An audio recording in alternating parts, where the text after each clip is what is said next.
एक होता है लिखित संविधान, एक वो होता है अलिखित संविधान। अलिखित संविधान दुनिया में केवल एक है, वो है ब्रिटेन का संविधान। और दुनिया के सारे संविधान लिखे गए हैं जब शिक्षा के मामले में और जागृति के मामले में रास्ता दिखाता रहा है। तो ब्रिटेन का संविधान अलिखित इसलिए है कि कभी लिखा नहीं है समय पर बैठकर, लेकिन उसके भी मौलिक दस्तावेज मौजूद हैं। समय समय पर उनके संविधान, उनके सदनों द्वारा जो दस्तावेज पास किए गए हैं वही उनके संविधान है। अलिखित उसको इसलिए कहा जाता है क्योंकि वो कभी बैठकर किसी संविधान सभा के द्वारा उसका निर्माण नहीं किया गया, इसीलिए उसे अलिखित संविधान कहा जाता है। और दुनिया का पहला लिखित संविधान है अमेरिका का संविधान। भारत आजाद हुआ 1947 ईस्वी में। आचार्य रामचंद्र शुक्ल का एक निबंध है मित्रता। उन्होंने कहा था कि उस निबंध में कुसंग का जोर बड़ा ही भयानक होता है, यानी हमारी जो संगति होती है अच्छे या बुरे चाहे जिस तरीके के लोगों के साथ होगी उसका हमारे ऊपर प्रभाव आना ही आना है। यानी जब दो लोग मिलते हैं तो एक दूसरे को कुछ सीखते और सिखाते हैं। यदि आप गलत लोगों के संपर्क में आओगे तो न चाहते हुए भी कुछ ऐसी आपकी सीख जाओगे, कुछ ऐसी आपकी मनोवृत्ति में परिवर्तन आ जाएंगे जो आप नहीं चाहते थे, परंतु हो जाएगा क्योंकि आप ऐसे व्यक्ति के संपर्क में थे। और आप जब कुछ अच्छे लोगों के संपर्क में आओगे तो आपके आचरण व्यवहार में कुछ ऐसे परिवर्तन होंगे जो आप जान नहीं पाएंगे, लेकिन लोग आपकी तारीफ करने लगेंगे। तो चूंकि मैंने पहले से कहा यूरोप दुनिया को सदैव रास्ता दिखाता रहा है। कुछ इसका जलवायु कारण है, कुछ इसका प्राकृतिक कारण है, परंतु ऐसा पता नहीं क्यों रहा कि यूरोप के देश सदैव दुनिया को रास्ता दिखाते रहे हैं। और दुनिया में आज की जो आधुनिक टेक्नोलॉजी है, यानी उन्होंने जिस दिशा में बढ़ा है दुनिया को मजबूरी में उसी दिशा में बढ़ना पड़ा है, कुछ ऐसा उनका प्रभाव दुनिया पर रहा है।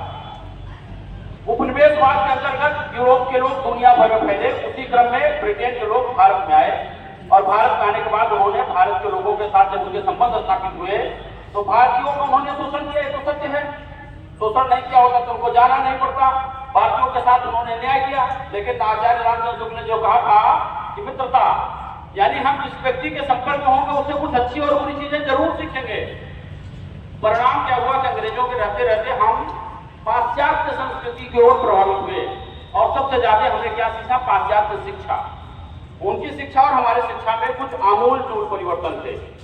उनकी शिक्षा कैसी थी? उसमें स्वतंत्रता, समानता, बंधुत्व, लोकतंत्र, इन चीजों के लिए एक स्थान था।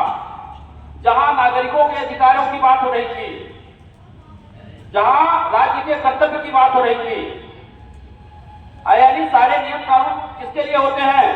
आपको सुरक्षा देने के लिए होते हैं। किससे? आपकी अपनी राज्य सरकार से, आपकी अपनी सरकारों से सुरक्षा देने के लिए होते हैं। क्योंकि जो कानून भी थे उन्हें इस बात का पता था कि आपके अधिकारों पर डाका कौन डाले? आप ही की सरकार डालेगी। इसीलिए जो फंडामेंटल राइट है, यानी मौलिक अधिकार है, इस बात को सिखाते हैं। सारे के सारे राज्य सरकार के विरुद्ध आपको दिए गए हैं, जितने भी फंडामेंटल राइट हैं। और उनका संरक्षक किसको बनाया गया है? आपकी उच्चतम न्यायालय को बनाया गया है, जो राज्य सरकार से आपकी सुरक्षा कर सके। यानी आपका सबसे बड़ा शत्रु कौन है? जिसके पास शक्ति है। शक्ति सदैव क्या पैदा करती है? अत्याचार पैदा करती है।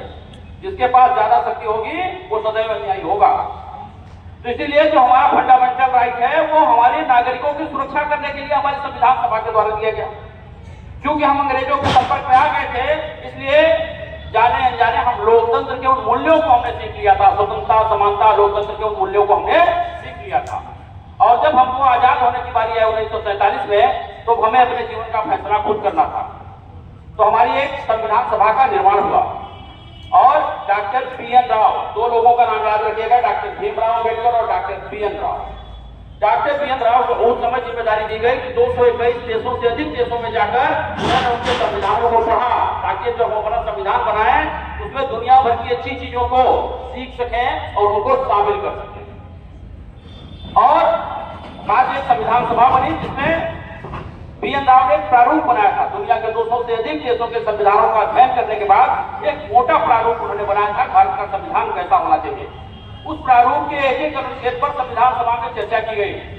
और हमारी संविधान सभा ने सबसे पहला फैसला यह किया था कि हम किसी पर वोटिंग नहीं कराएंगे। किसी बात को हमारे संविधान में शामिल किया जाए तो हम उस पर वोटिंग नहीं कराएंगे। हम क्या करेंगे? सारे फैसले सर्वसम्मति से लेंगे। वोटिंग कराने से क्या होगा?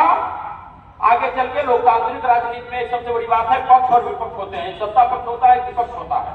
तो कल कोई कह सकता है कि इस अनुच्छेद के लोग नहीं थे, ये केवल बहुमत से पास हो गया था, यानी आधे से ज्यादा लोग थे, उस समय भी लोग इसका विरोध कर रहे थे।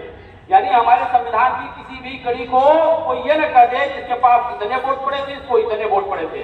इसलिए उन्होंने कहा कि हम जिस पर सहमत होंगे उन सबको सर्वसम्मति से पास करेंगे। पूरे संविधान को सर्वसम्मति से पास किया गया था, किसी पर वोटिंग नहीं कराई गई थी। संविधान सभा के द्वारा भारत के लिए एक संविधान बनाया गया जिसमें कुल 395 अनुच्छेद, 8 अनुसूची और 22 भाग थे। कालांतर में अनुसूचियों में संशोधन हुआ। संविधान एक गतिशील दस्तावेज है। गतिशील दस्तावेज का क्या मतलब होता है? जो समय के साथ परिवर्तित किया जा सके, क्योंकि मानव जीवन में लगातार हमारी चुनौतियां, हमारी आवश्यकताएं, हमारे अधिकार और कर्तव्य बदलते रहते हैं। जिस समय संविधान लिखा गया था उस समय संचार साधन नहीं थे, यानी मोबाइल और कंप्यूटर नहीं थे इस पैमाने पर। तो आज जो क्राइम उत्पन्न हुए हैं संचार साधनों से, जो दुर्गतियां हुई हैं, इनके विषय में तो संविधान में लिखा ही नहीं था ना।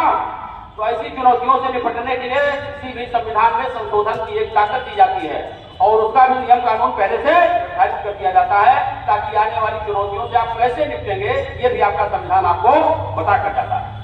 तो संविधान एक गतिशील दस्तावेज होता है। तो इसीलिए कुछ संशोधन किए गए। आज भारत के संविधान में कुल कितने अनुच्छेद हैं? 395। आपको मार्केट में कुछ ऐसी किताबें मिलेंगी जो बताएंगी 451 अनुच्छेद है, 475 अनुच्छेद है, 432 अनुच्छेद है। गलत है वो किताबें। अनुच्छेद केवल और केवल 395 है। अनुसूचियों की संख्या बढ़ाई गई है, वो हो गई है 12 और भाग कुछ लिखे गए 25 भाग हैं। जी नहीं, आज भी आपके अगर संविधान में कोई पूछे क्या है आपका संविधान, 395 अनुच्छेद, 12 अनुसूचियां और 22 भाग आपके संविधान में है। और इसमें ऐसी कोई चर्चा नहीं है जो हमारे जीवन से, दुनिया का सबसे बड़ा संविधान भारत का संविधान है। हमारी सारी चर्चाएं इसमें की गई हैं, हमारे सारे अधिकारों से लेकर, हमारे कर्तव्यों को लेकर, राज्य के अधिकारों को लेकर, राज्य के दायित्वों को लेकर। यानी हमने इतना बेहतर संविधान बनाने की कोशिश करी कि बाद में हमारे संविधान को कुछ लोग क्या कहते हैं, वकीलों का स्वर्ग। इसमें इतनी बातें लिखी गई हैं कि वकील अपने पक्ष में कहीं से भी रास्ता निकाल लेते हैं। तो संविधान में सबसे खास बात क्या है? संविधान एक ऐसा दस्तावेज है जिसमें केवल संविधान संशोधन के द्वारा ही बदलाव किया जा सकता है। और संसद जो कार्य कानून बनाती है वो क्या होते हैं? वो नियम कानून होते हैं। संसद कोई भी कानून कैसे बना सकती है? संविधान के आलोक में ही बना सकती है। मुझे लगता है मोटी मोटी बात आप लोग समझ गए होंगे। वैसे 200 अधिक देशों का